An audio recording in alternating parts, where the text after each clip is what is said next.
In this video, I want to take a look at using input type equals checkbox and type equals radio and how those work and what they are used for. So checkboxes are typically used so that you can check multiple boxes for whatever the question was, whatever information that's being gathered.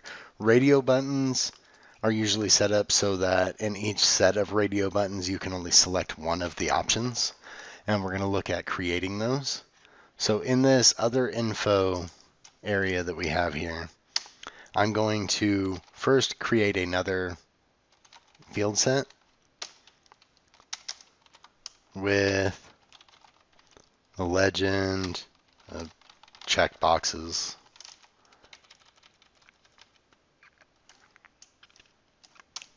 And then inside of here, I'm going to create my input type equals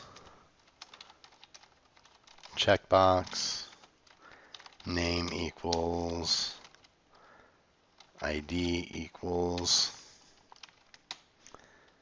and then create my label for equals, and then I'm going to create 5, 6 of those. So then I'm just going to name these 1, 2, 3, 4, 5, and 6. Now I'm going to copy these 4 attributes over into the IDs. And the name, I am going to give it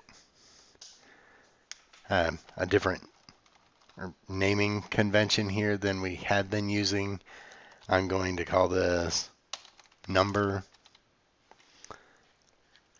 and then the name equals number is going to be the same for all of these because I have them grouped together. They're going to give me the same, or the information for the same thing. So now I have these checkboxes, these different numbers, the IDs.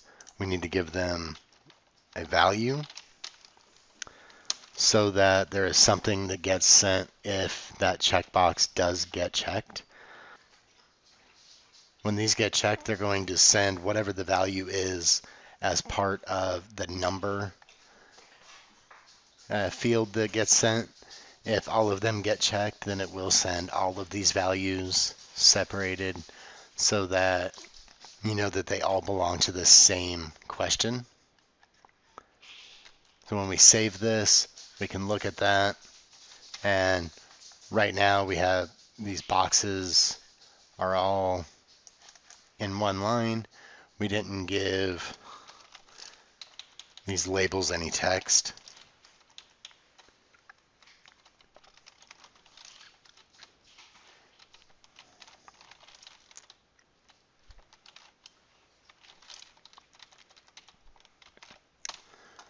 Now we have some text in there, and I want to put these all on their own lines.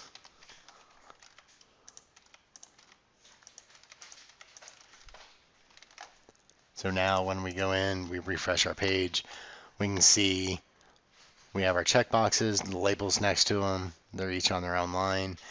And this is one of the things that makes the way we do the labels really nice, making sure that the ID for the element is the same as the for attribute in the label.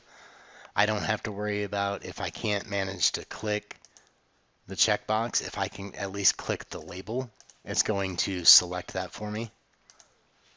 I can click in the checkbox or I can click the label, either way, and it's going to work. So now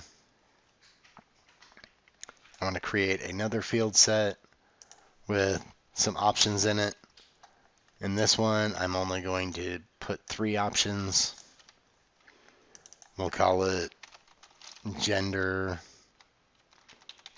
So female, male,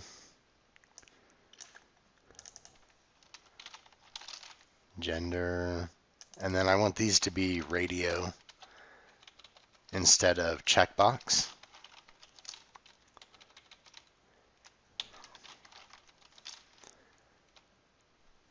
And I'm going to call this gender.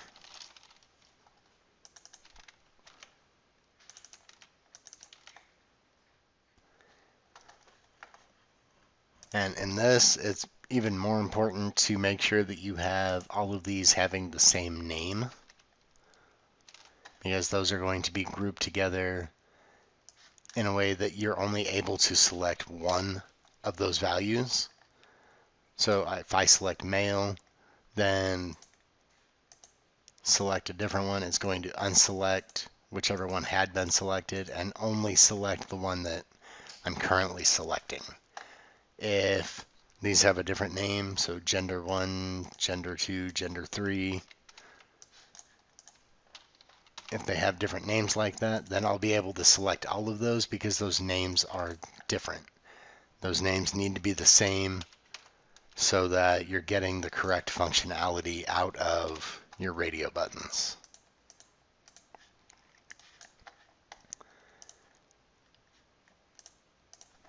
And then one more type of button that we can add, this input type equals reset. Value equals whatever we want the text to be on that button. So for this, I'm just going to use reset. And then that is a special type for the input that's going to give us a reset button. Down here at the bottom next to our submit button where we put it, I'm going to fill in these fields. So Testerson 35. We'll say he's born next week. Favorite color, purple. Yeah. My comments. My comments are awesome. Check a few of these boxes, select a gender, and now I could submit the form, or if I realize, no, I need to start over again, I can click reset, and then all of this is back to what it was set as when we loaded up the page. And now we have a simple form. It doesn't look that great right now. In the next sets of videos, we're going to look at organizing the form a little bit better as far as the layout, and we're going to make it look better and see what we can do with some styling to work with that form and make some better things happen with it.